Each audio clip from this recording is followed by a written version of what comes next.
So it's very hard.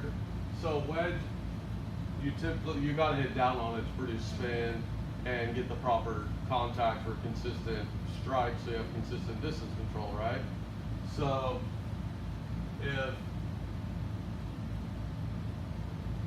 when you're, so that was better.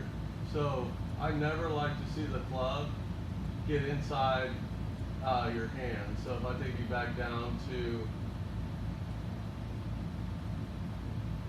and those guys, like the best players in the world, they don't make perfect golf swings, but they err in the correct positions.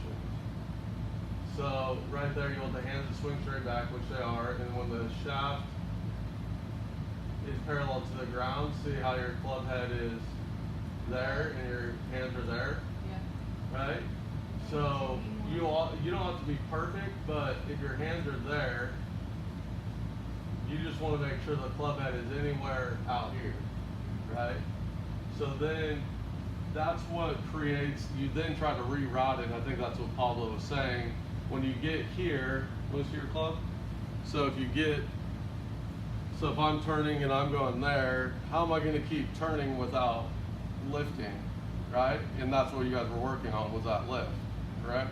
So if you're here, but you keep the club outside the hands and you keep turning, I'm not lifting, but it's still in the proper position right there, right?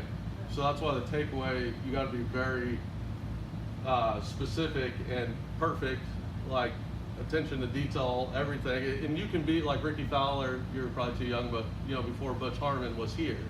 But he then had to reroute it a lot, but you can at least play from there, because you're gonna end up shallowing it on the way down, but then you can rotate through and clear.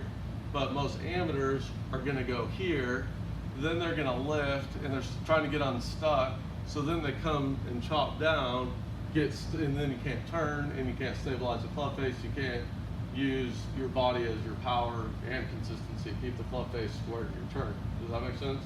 And so that's why Dustin Johnson is so genius. Everyone thought it was awkward because he was different, but if you look at it now, it's like perfect.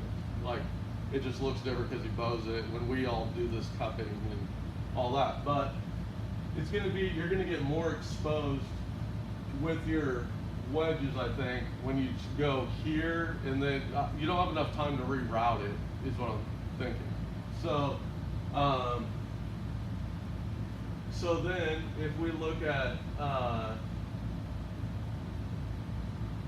so this is a full swing? Yeah.